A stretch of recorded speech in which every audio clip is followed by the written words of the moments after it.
All right, back to school time arrives really soon, and that means you'll need to think about making some changes for you and your kiddos. Here to explain is Dr. Susan Bankston. She's a pediatrician with the Baton Rouge Clinic. Good morning, Dr. Bankston. Good morning. It's good to be here. Yeah, so glad to have you, especially as we're getting really close to school. I don't know how that happened already. It's just right around the corner. I know. Yeah.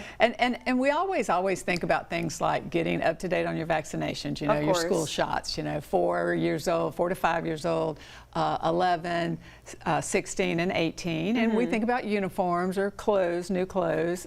More and more schools are doing uniforms. And we think about school supplies. Right. But I want y'all to think about some other things. Okay. Like, let's talk about vision and hearing, okay?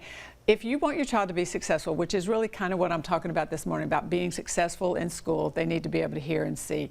So if you have any doubts, any questions, we as a routine test everybody vision and hearing at age 5.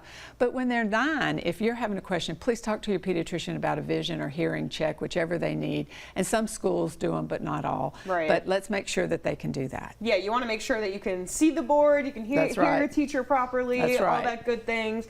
And getting back in the classroom I know is really tough because the wake up times are different for some kiddos, but you have some advice, right? I do. Okay. You got to start this 2 weeks in advance. Yeah. And that's what a lot of parents are going, oh, no way, because that means they have to do the same thing. Right. But you want a couple of things. One, let's start getting them on that sleep cycle. So whatever your school bedtime is, every family has a different one. But if it's 8:30, then let's 2 weeks before getting them into bed by 8:30. Getting them up at 6, if that's the time you get them up at. Do that for 2 weeks. Feed them healthy foods. We might have been having a little fun this summer, maybe an extra popsicle here or there. Let's get them off some of the sugar. Let's get them into eating healthy.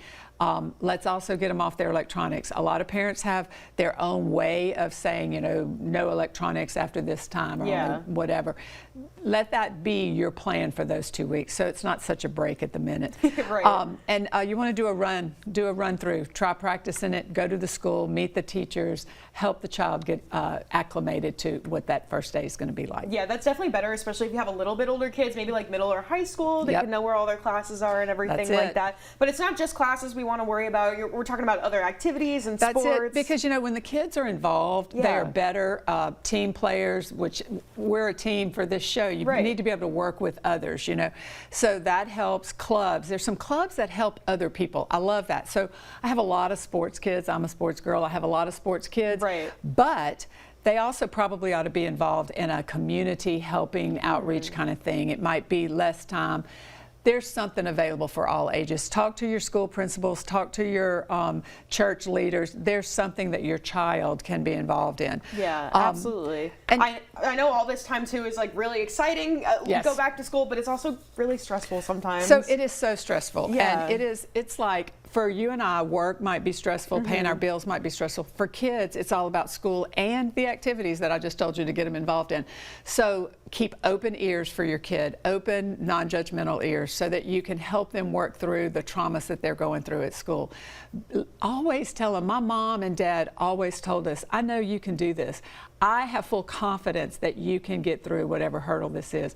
I don't think you're dumb. And kids will use that phrase all the time, and I'm like, please don't say that. Right. You need to tell your child, I don't think you're dumb. I think this is just hard for you, but I have the ability to get you help. If I don't, your doctor does. We help people all the time. Your child needs to learn to ask for help, not help for things that they should otherwise do, but when they need it.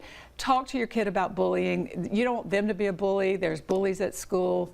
Talk to them about, you know, what is it that you want out of life? We want you to be happy. A B is not a bad grade, parents. Everybody wants an A+. B is not bad. So help your child be their best by making sure you let them know that you have confidence in them. Yeah, that support and confidence makes the world of a difference, especially when you're going back to a new environment. That's it. Thank you, Dr. Bankston. Anytime. Yeah, so good to see you. Good All to see right, you. still to come on 9.